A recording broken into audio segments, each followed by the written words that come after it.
오늘 본문 요한복음 6장은 내용으로 보면 세 부분으로 나뉩니다.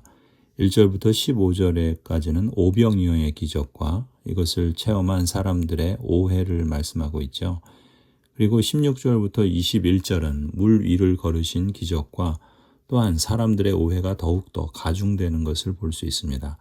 그리고 이어지는 22절부터 71절까지는 예수님께서 설교하시는 내용인데 표징에 대한 설명과 아울러 사람들의 오해를 바로잡아 주시는 내용이 이어집니다. 그래서 6장은 전체적으로 보면 예수님께서 하나님의 아들이심을 보여주는 기적을 행하시는데 정작 사람들은 그 기적이 증거하는 표적으로서의 의미를 간파하지 못하고 다만 기적을 통해서 자신들의 욕망을 채우려는 의도에서 비롯되는 오해를 보여줄 뿐이죠. 예수님께서는 설교 말씀을 통해서 사람들이 오해하는 바를 드러내시고 복음을 듣는 사람들에게 예수님이 누구신지 그리고 그분을 따르는 제자란 어떠해야 하는지를 일깨워 주시는 대목입니다. 사실 오병이어의 기적을 현장에서 체험한 사람들은 일생에 잊을 수 없는 엄청난 기적을 경험한 것이죠. 하지만 그 엄청난 기적도 말씀이라는 온전한 해석의 길잡이가 없다면 그 기적을 통해서 하나님이 의도하신 길이 아니라 그저 자기 나름대로의 세속적인 욕망과 그로 인해서 야기되는 엉뚱한 의미를 부여하는 길로 가도록 오용될 수가 있습니다. 예수님은 기적을 통해 하늘의 진리를 보여주시는데 정작 사람들은 기적을 쫓아다니며 이 땅의 배부름과 힘을 얻기를 원했던 것이죠. 26절의 표현처럼 예수님께서는 영원한 가치를 보여주는 표징을 보여주고자 하시는데 정작 많은 사람들은 빵을 먹고 배부른 까닭에 기적만 보았습니다. 또한 27절처럼 예수님께서는 그분을 따르는 사람들이 영생에 이르도록 남아있을 양식을 위하여 일하기를 원하시는데 정작 많은 사람들은 썩어 없어질 양식을 얻으려고 일하는 데 급급했던 것이죠. 이렇게 보면 아무리 초자연적인 기적이라 할지라도 그 기적 자체가 진리의 기준이 될 수는 없습니다. 기적 역시 말씀의 인도를 받아야 하는 것이죠. 말씀의 인도를 받는다는 것은 그 말씀조차도 이 세상에서 얻고자 하는 배부름과 힘을 얻는 것을 정당화해주는 번영의 신학을 따르라는 그런 의미는 아닙니다.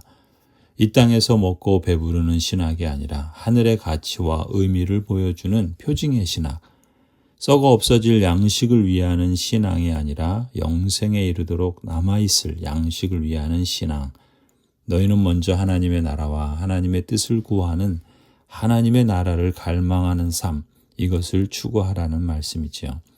그걸 달리 표현하자면 4장 33절 말씀처럼 나를 보내신 분의 뜻을 행하고 그분의 일을 이루는 것이다. 즉 참된 제자도의 신학을 따르는 것이다 라고 의미할 수 있습니다.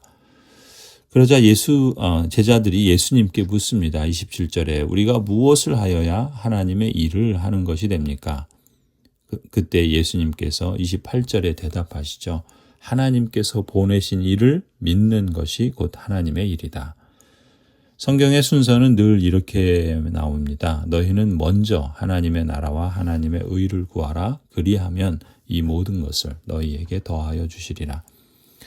서신서도 마찬가지죠. 하나님의 나라와 하나님의 의를 구하는 것이 구체적으로 어떤 삶인가를 당시 실제 교회 현장에서 제기된 여러 갈등이나 일어났던 문제 사안들을 배경으로 성도들에게 구체적으로 주석해 주시는 말씀이 서신서라고 할 수 있습니다. 이런 맥락에서 예수님의 뜻을 따라 그리스도의 복음을 증거하는 사명과 부르심을 받은 사도 바울도 로마서 12장에서 하나님의 일을 이렇게 표현하죠. 그러므로 형제들아 내가 하나님의 모든 자비하심으로 너희를 권하노니 너희 몸을 하나님이 기뻐하시는 거룩한 산 제물로 드리라. 이는 너희가 드릴 영적 예배니라.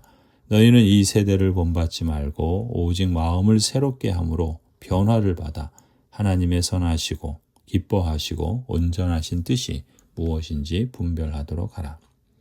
성도 여러분, 음력으로 한 해를 시작하는 설날을 맞아서 다시금 올해 우리 교회에게 주시는 주제 말씀, 즉 하나님의 나라를 갈망하라는 표어를 되새겨 보시기를 권해드립니다.